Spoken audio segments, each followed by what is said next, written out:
on with the chanting first and then the discussion. Bhurambhasya nalo nilombara maharnartho himanshu puman ityabhati characharatmakamidam yasyeva murti ashtakam nanya kinchana vidyate vimrishatam yasmat parasmat vibho tasmai Shri Guru Murtaye nama idam Shri Dakshinamurtaye. Earth, water, fire, air, space, sun, moon, and jiva are verily Atma's 8 manifestations, shining within the moving and the non-moving forms. The yogis who reflect and meditate within discover that apart from the Atma, there cannot exist anything. Salutations to him, the personification of our inner Guru, who awakens this knowledge through his profound silence. Salutations to Shri Dakshinamurti. Very interesting shloka, and kind of summing up the entire stotram for us, as it is the second last shloka.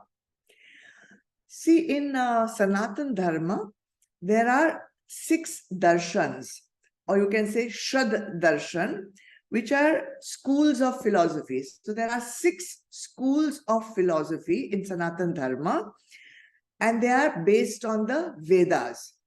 They claim and they believe and they affirm that Vedas are the final ultimate authority on truth.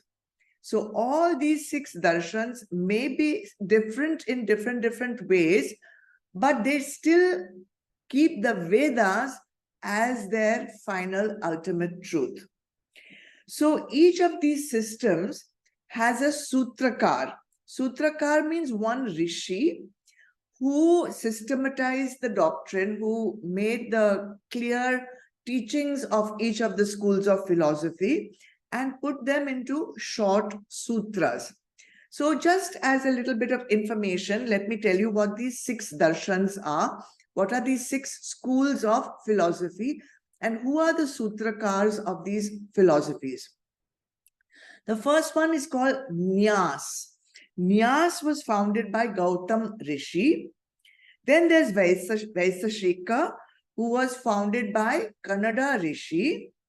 Then there is Yog, which was founded by Maharishi Patanjali. Then there's Sankhya Yoga. Sankhya Yoga was founded by Kapila Muni. Then Purva Mimamsa. Purva Mimamsa was founded by Jaimini, which was basically based on Karmakant. And then there's Uttara Mimamsa, which was formulated by Vedavyas. Okay? So why I'm telling you all this now is that today's shloka deals mainly with these 2 schools of philosophy, Sankhya Yoga and Uttara Mimamsa. Let us see what these 2, how similar are they and how different are they. Sankhya Yoga is basically a dualistic philosophy. It believes in 2 principles of truth. Whereas Uttara Mimamsa is non-dualistic, and it is also called Advait Vedant. What we normally follow, what this entire stotram is all about, what Bhagwan Shankaracharya taught to us, that Advait Vedant is the ultimate truth. So small introduction now on Sankhya Darshan, because it's important to understand this shloka. As I said, Sankhya is a dualistic philosophy, and it mainly deals with the creation of the universe. How was this universe created? What were the steps through which this universe got created?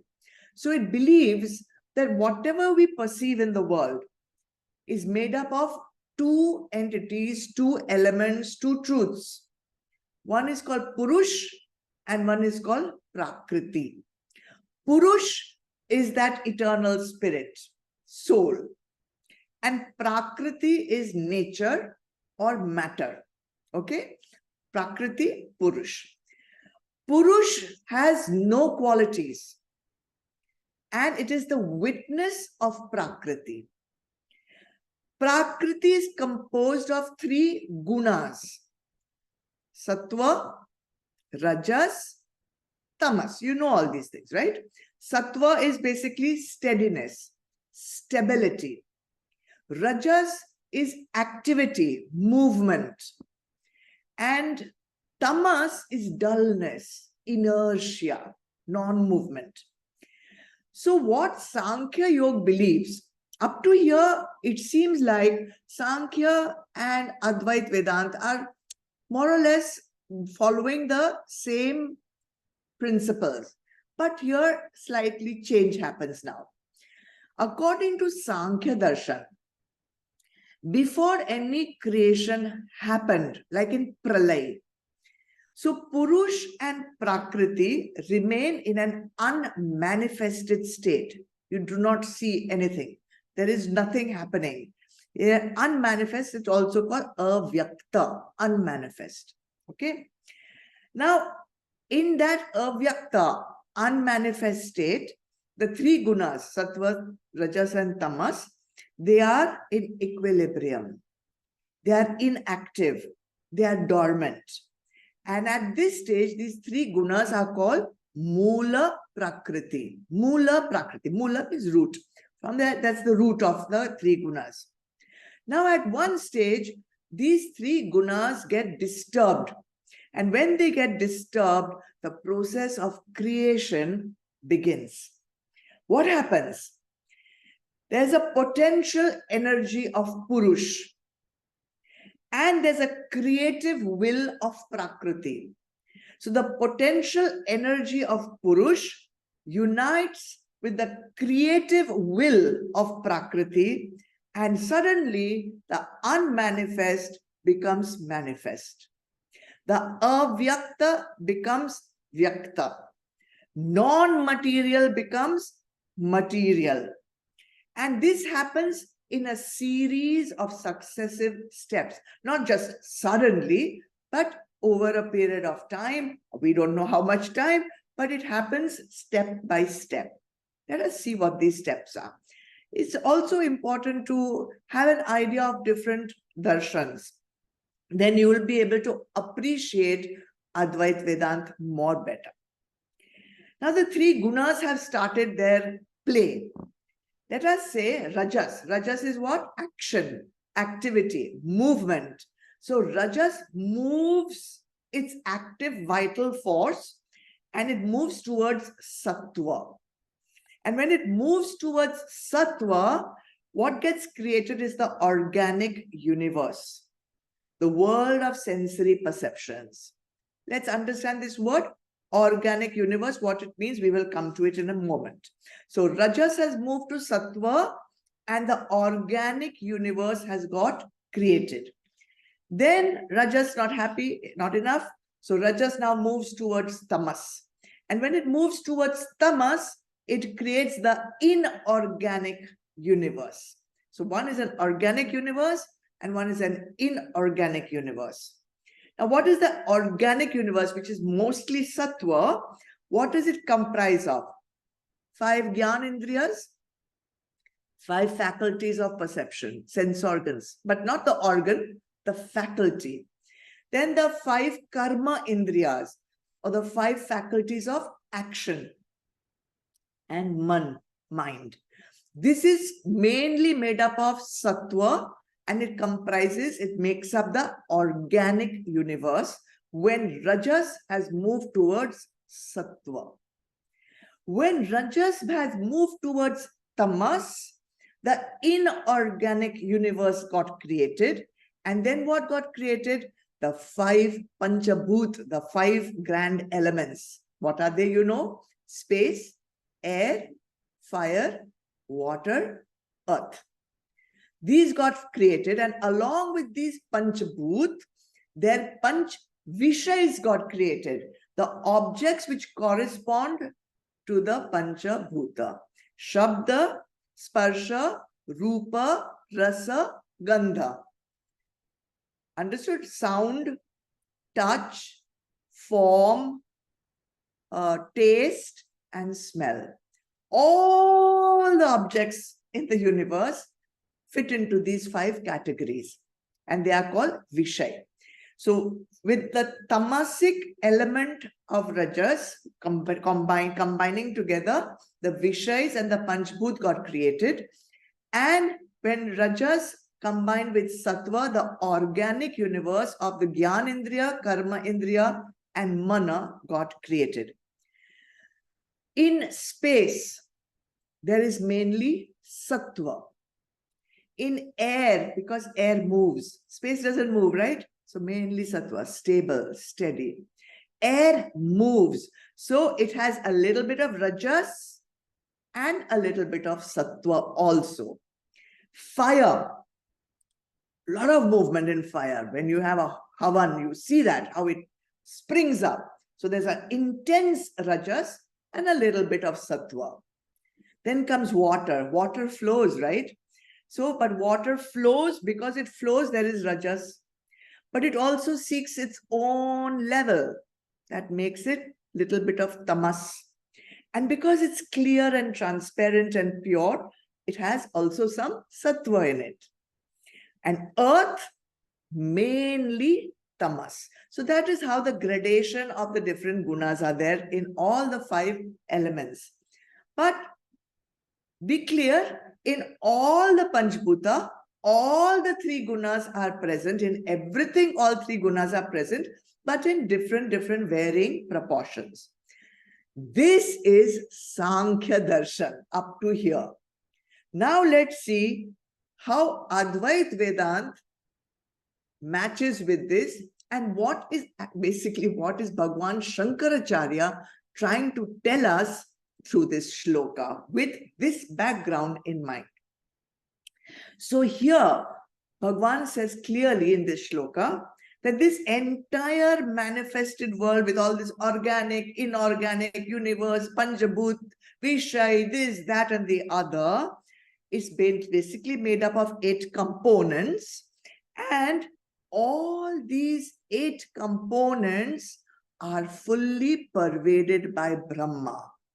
There is no separation. All and everything is a manifested form of pure consciousness or pure Brahma. Now, unlike Sankhya Darshan, this is unlike Sankhya Darshan, because Sankhya Darshan says the universe is made up of 2 things, Purush and Prakriti. Whereas Vedanta says no, the universe is Advaita. The universe is not Dvait, not 2. The universe is made up of only 1 principle. And whatever you see in this universe is basically this 1 principle. What is this 1 principle? Brahma, they call it. Pure consciousness, you call it. Pure awareness, you call it. So whatever appears in Prakriti, in its different forms, with all its different names, is nothing but the manifested form of the unmanifest Purush. There is only, the truth is only one, and that one pervades all of Prakriti. So we would like to know what are these 8 components which make up this whole universe, and that is the first line of this shloka. Bhurambhasya nalo nilombaras maharnartho himanshu puman. All the 8 components are given in the first line. What do they mean? Bhu, earth. Ambhas, water. Anal, fire. Anil, air. Ambar, sky. Aharnath, sun. Himanshu, moon. Puman, jiva. These are the 8 components that make up this entire universe. Okay, everything in matter is made up of these 8 components. So what about these 8 components? So it's more or less coming to the same thing, but the second line is the key to the whole shloka. It says, Ityabhati characharatmakamidam yasyeva murti ashtakam. These 8 components are really only Atma's 8 manifestations, shining within the moving and the unmoving forms. Murtya Ashtakam, 8 manifestations. Atmaka, of the Atma. There are 8 manifestations of the one Atma. There is nothing other than Atma, and Brahma is one and the same. So there is nothing other than Bhagwan, there's nothing other than Atma, there's nothing other than Brahma that exists in this entire universe. The unmanifest decides to become manifest. The one decides to become many. And what happens is that one pure consciousness, there are all these forms, and that one pure consciousness shines through these forms, radiates its light through these forms, and these forms could be either moving, chara, or unmoving, achara. So the first line gives the 8 components. The second line says they may look like 8 different things, but they are simply different manifestations of the one. For example, Vedanta gives this example very often. There is one woman. To somebody, this woman is a mother. To another person, this woman is a child, daughter. To the third person, this woman is a wife. The fourth person, this woman is a friend. The fifth person, this woman is a boss. The sixth person, the woman is an employee. But the woman is one only. And it has different manifestations or different roles which that one person plays. In the same way, that one Brahma, that supreme being, has manifested itself in moving and unmoving forms and plays different roles in this universe. If you remember, those of us who have done Bhagavad Gita earlier, and now, of course, it will come very soon, Adhyay 7, if you see Shloka 4, and you can just note it down and see it later, it says the same thing. Earth, water, fire, air, ether, mind, reason, and ego. These constitute my nature divided into 8 parts. And then little bit further in the 6th shloka, it says, Arjun, know that all beings have evolved from this twofold Prakriti, and that I am the source of the entire creation. And into me again, it dissolves. So Sankhya believes in the twofold Prakriti and Purush. Vedanta, Advait Vedanta, believes there is only one source, the original identity of all manifested matter is the one unmanifested supreme being, Avyakta, and it has taken on different naam and taken on different root, different names and different forms of matter. Then we go to the third line where Bhagwan is now emphasizing the point. Nanyat kinchana vidyate vrimishatam yasmat parasmat vibho. How can we believe this? Who is telling us all this? Why should we believe it? Because the yogis who reflected and meditated for years within themselves, they were adept sadhaks, they were evolved souls, they discovered that apart from the Atma, there cannot exist anything. Now, this is not a truth that a principle that many of us can easily understand. It is not so easy to accept that, oh, beyond this form, what I see, there is a Brahma, that Brahma is the reality.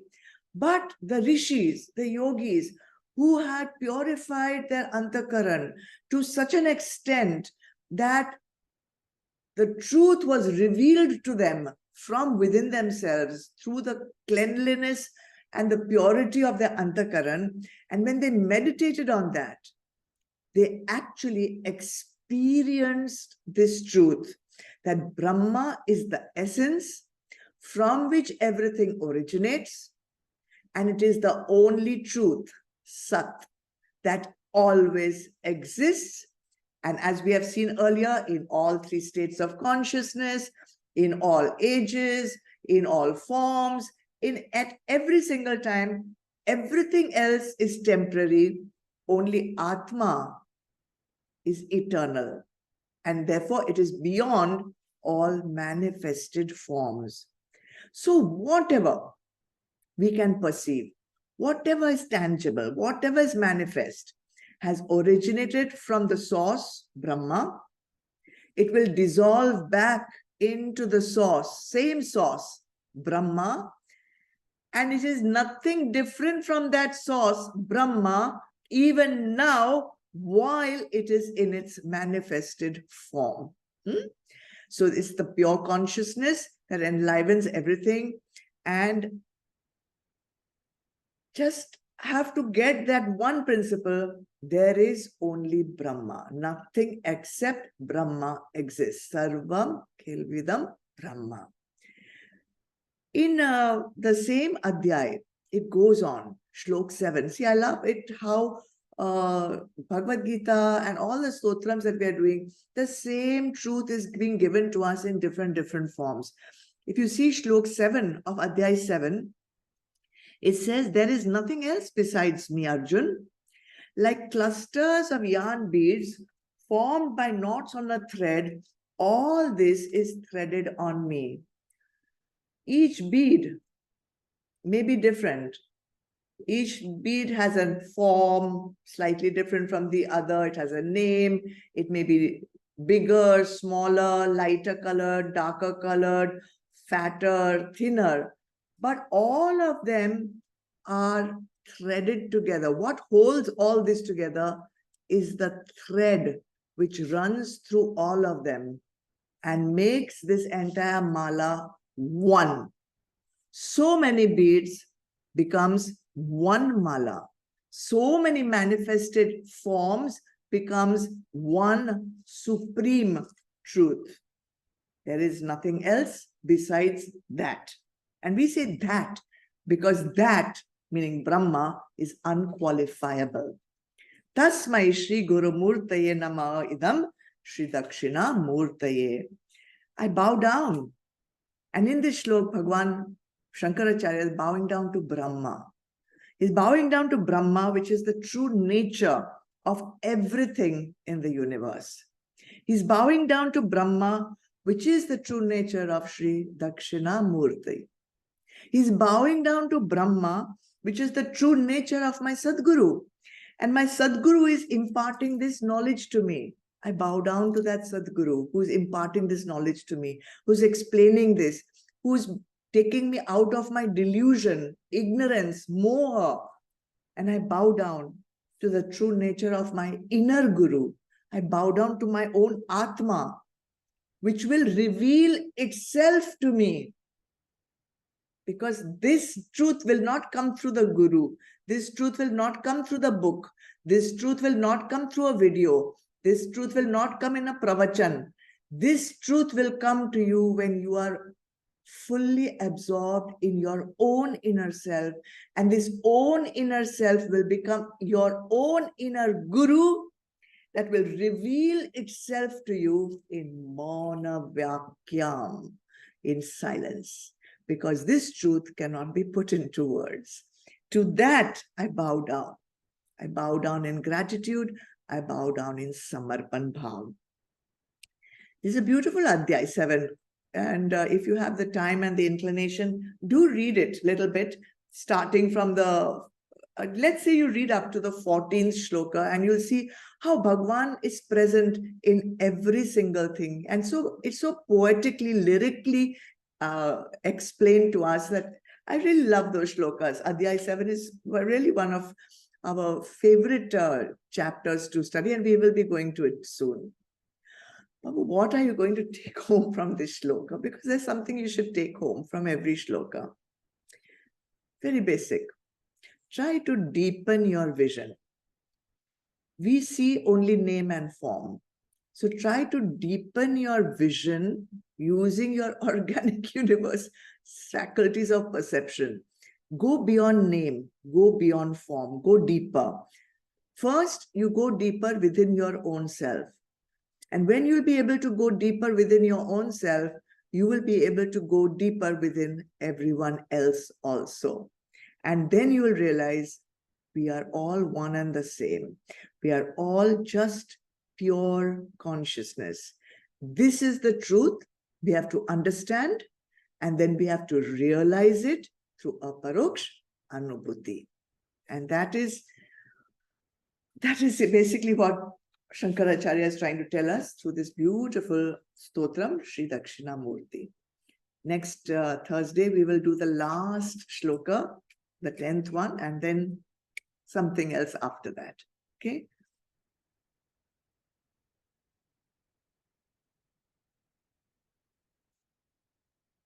Om.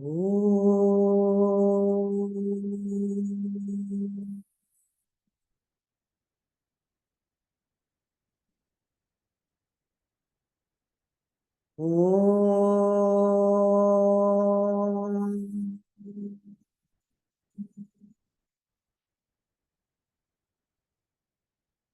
Om.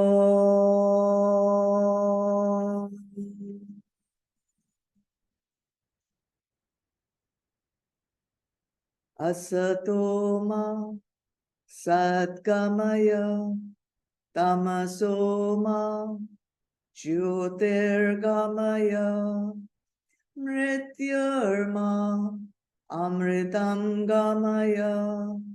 Om Shanti Shanti Shanti.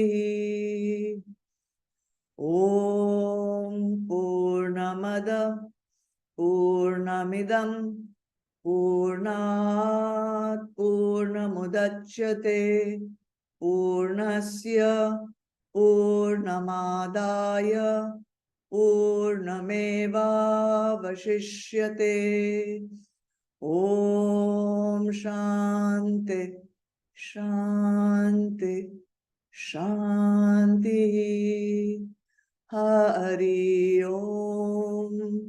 Shri Gurubhyo Namaha. Hari Om. Chidarpana. Jai Gurudev. Thank you everyone for joining. Thank you, Nikhil, for your beautiful chanting.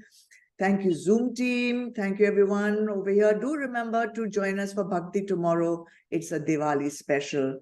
And Diwali is starting now from today onwards. So all the best for the celebrations. God bless you all.